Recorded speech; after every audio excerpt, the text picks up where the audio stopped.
Apa maksudmu sebenarnya? Jika kalian sudah mengetahui, apakah gunanya kalian bertanya? Kami adalah 3 orang utusan dari kelompok macan kumbang. Orang tertua itu menjadi berdebar-debar, tapi nampaknya ia berusaha untuk tetap tenang dan menjawab, "Aku sudah menduga bahwa tampang-tampang yang datang ini adalah orang-orang dari gerombolan macan kumbang. Aku pun sudah tahu bahwa kedatanganmu sekedar ingin mengancam dan menakut-nakuti, kemudian memaksa kami menyerahkan kepala kami untuk dipancung. Bukankah begitu?" Ketiga orang itu termangu-mangu, namun salah seorang dari mereka pun tertawa sambil menjawab, "Ya, kau memang cerdik. Aku memang akan melakukan hal itu. Karena itu, sebaiknya kalian membuka pintu gerbangmu, karena pemimpinku akan segera datang. Aturlah orang-orangmu agar datang berurutan seorang demi seorang, membungkuk di hadapannya untuk dipancung dengan pedang. Tapi jangan takut merasa kesakitan karena pedangnya sangat tajam, sehingga sekali ayun kepala kalian akan terpenggal." Jawaban itu membuat darah orang tertua di padepokan Serigala Putih itu mendidih. Dengan tubuh gemetar ia masih mencoba menyabarkan diri. Jawabannya, "Mungkin pedang pemimpinmu itu dapat memenggal leher gajah sekali tebas. Tapi maaf, bahwa pedang itu tidak akan dapat mengelupas kulit kami.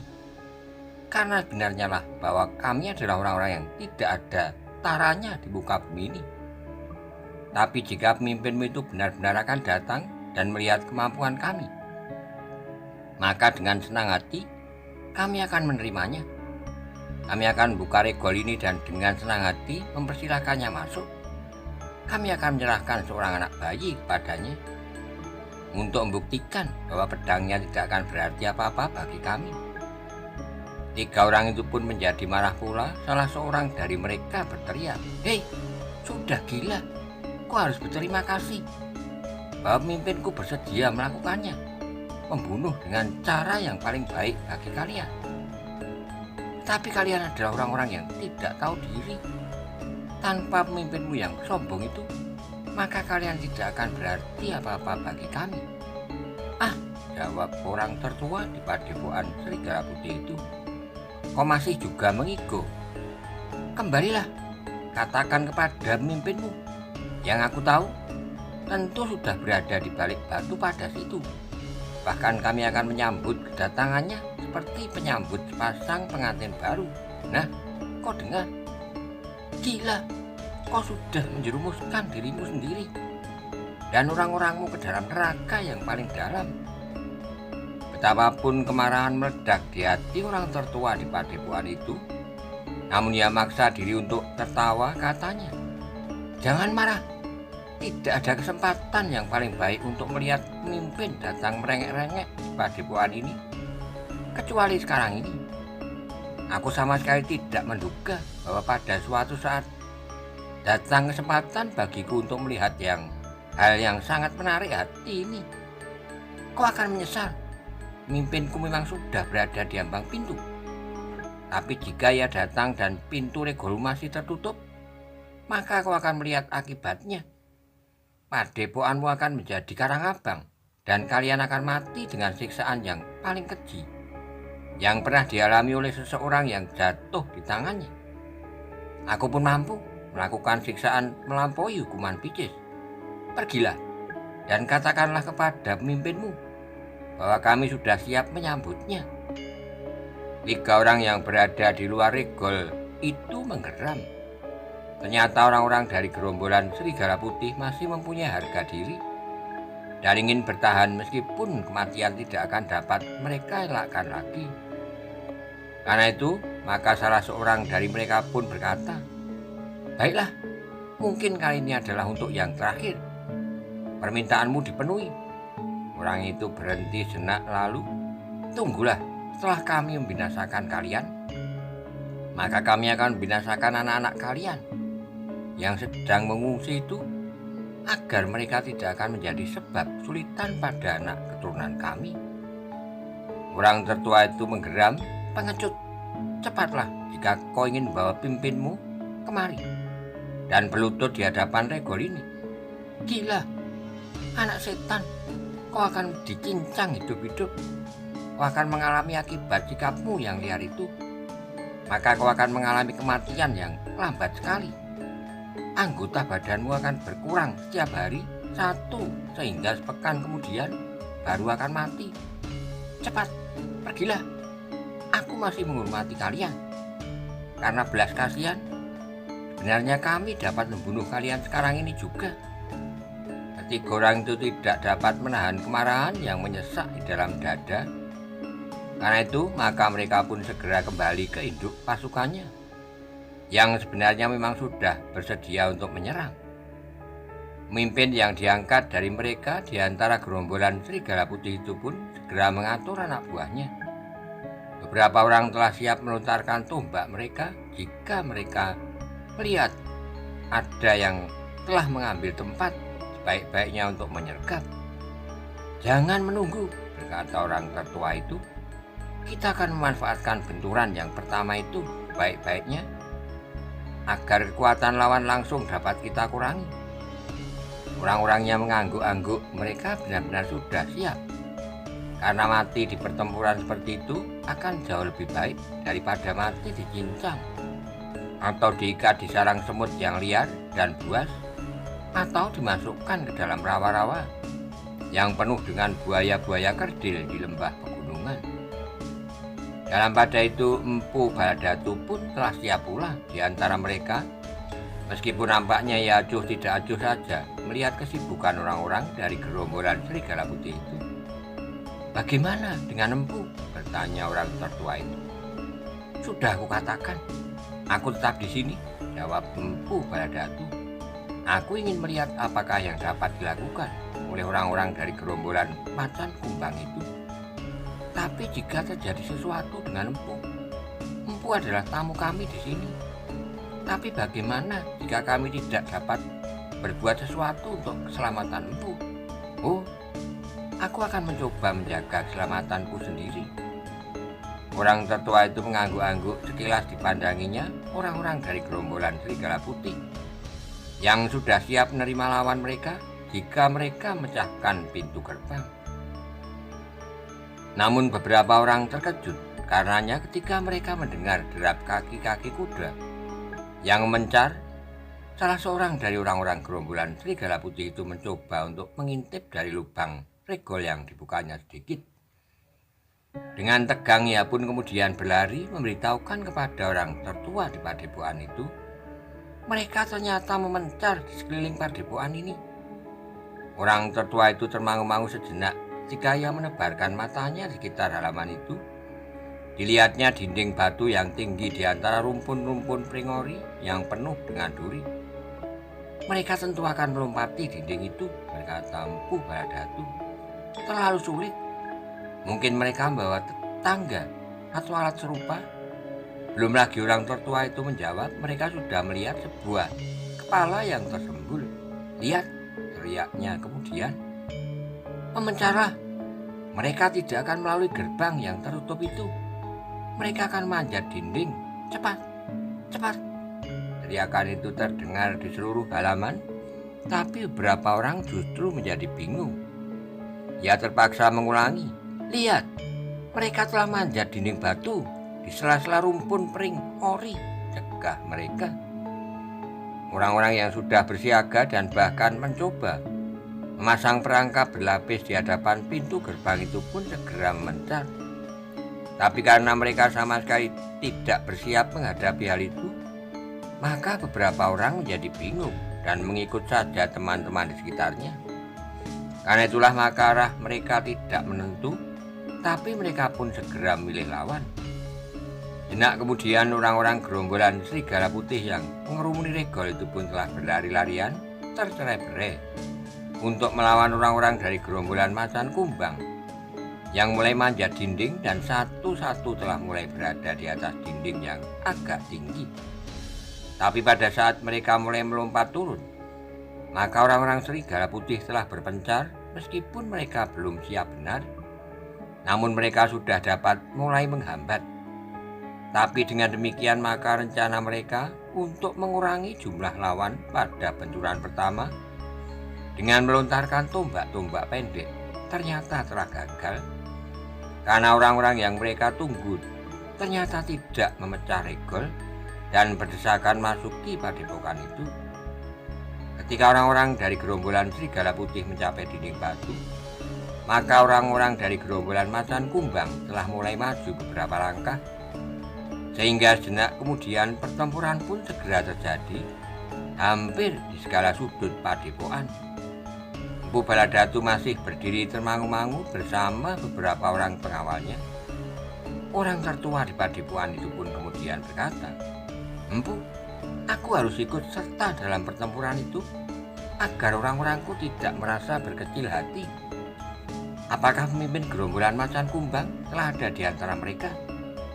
Orang itu menggelengkan kepalanya, katanya, "Aku belum melihatnya, tapi mereka tentu akan datang. Seharusnya kau menunggunya. Aku akan menunggu sambil bertempur. Aku akan melawannya meskipun aku tahu bahwa kemampuanku belum dapat mengimbanginya." Empu Baladatu mengangguk-angguk, katanya, "Silakan, agar kehadiranku di sini tidak mengganggu. Sebaiknya empu menyingkir agar tidak terlibat dalam kesulitan karena kami." Empu Baladatu masih sempat tersenyum, katanya, "Jangan pikirkan aku lagi." Orang tertua itu termangu-mangu sejenak, namun kemudian ia pun segera melompat mengikuti kawan-kawannya. Setelah menilai pertempuran yang terjadi di halaman itu, maka ia pun segera memilih tempat yang paling ribut agar ia dapat membantu kawan-kawannya yang agaknya mengalami kesulitan. Ternyata bahwa orang-orang dari Serigala Putih itu pun dapat segera menyesuaikan diri dengan lawan yang datang. Yang merasa terlampau banyak telah berkisar ke tempat yang nampak terlampau lemah karena lawan yang lebih banyak. Meskipun rencana yang disusun oleh gerombolan Serigala Putih itu telah rusak karena kedatangan lawan yang tidak seperti yang diperhitungkan, namun mereka berusaha sejauh mungkin untuk mengimbangi. Karena keduanya bersumber dari ilmu yang sama, tetapi dalam perkembangannya kemudian justru telah terjadi persaingan di antara mereka. Maka pertempuran yang berkobar itu pun segera menjadi sangat seru. Masing-masing bertempur dengan cara dan kemampuan yang seimbang, kasar, buas, dan liar. Di segala sudut terdengar teriakan-teriakan nyaring dan sumpah serapah yang tidak henti-hentinya. Di samping jerit ngeri karena luka yang membelah tubuh. Sementara itu orang tertua di dalam kematangan ilmu dari gerombolan Serigala Putih telah ikut serta di dalam pertempuran itu, sehingga dengan demikian maka ia berhasil memperingan tekanan kawannya di dalam kelompoknya. Namun dalam pada itu ternyata bahwa kekuatan keduanya seimbang, sehingga pertempuran yang seru dan kasar itu menjadi semakin sengit. Tidak ada seorang pun dari kedua belah pihak yang mencoba untuk mencari penyelesaian lain daripada membunuh atau dibunuh. Dengan demikian, maka mayat pun telah mulai berjatuhan di tanah dari kedua belah pihak. Korban-korban pertama itu telah membakar hati kawan-kawan mereka, hingga dendam pun semakin menyala di dalam dada masing-masing. Empu Baladatu masih tetap berdiri diam bersama pengawalnya. Sejenak ia memperhatikan perkelahian yang sengit itu, namun sejenak kemudian ia berkata pada para pengawalnya, "Sebentar lagi beberapa orang dari mereka tentu akan menyerang kita. Bersiaplah, kita tidak akan dapat berdiam diri dalam kekisruan semacam ini." Pengawal-pengawalnya pun mengangguk-angguk. "Melihat pertempuran itu kalian tidak usah kecil hati. Mereka tidak lebih dari kebanyakan orang-orang kita.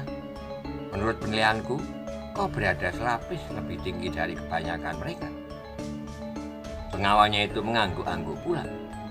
Ternyata dugaan Empu Baladatu itu segera terjadi. Beberapa orang dari gerombolan Macan Kumbang yang melihat Empu Baladatu dan pengawalnya masih berdiri termangu-mangu di bawah tangga pendopo segera mendekatinya. Tapi sementara itu tiba-tiba halaman padepokan itu telah digetarkan oleh suara tawa yang meledak di atas Regol. Ternyata bahwa pemimpin gerombolan macan kumbang tidak berusaha memecahkan Regol, tapi bersama beberapa orang pengawalnya telah melompat ke atas Regol itu. "Bagus," teriaknya kemudian. "Bunuh saja semua orang gerombolan Serigala Putih. Tapi sisakanlah yang mungkin kalian tangkap hidup-hidup. Mereka akan merupakan hiburan yang mengasihkan. Setelah bertempur mempertaruhkan nyawa, aku ingin mendapat beberapa orang mainan di antara orang-orang yang menyebut dirinya gerombolan Serigala Putih." Suara itu benar-benar telah menggetarkan setiap orang yang berada di padepokan itu. Apalagi ketika mereka melihat seorang yang bertubuh tinggi tegap berdada bidang sambil menggenggam sebuah kapak bertangkai pendek. Agaknya orang itulah yang disebut pemimpin gerombolan macan kumbang, desis Empu Baladatu. "Ya," sahut salah seorang pengawalnya, "meskipun ia tidak mengenakan kulit harimau seperti Empu Songgondaru." Empu Baladatu mengangguk-angguk. Orang yang berdiri di atas Regol itu nampaknya memang meyakinkan.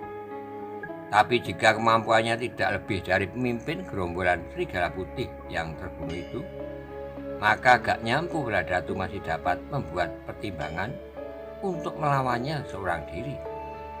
Namun dalam pada itu, sambil mengerutkan keningnya, Empu Baladatu berkata, "Tapi kau lihat ikat pinggangnya." "Ya," sahut salah seorang pengawalnya, "ikat pinggang yang besar itu dibuat dari kulit harimau kumbang."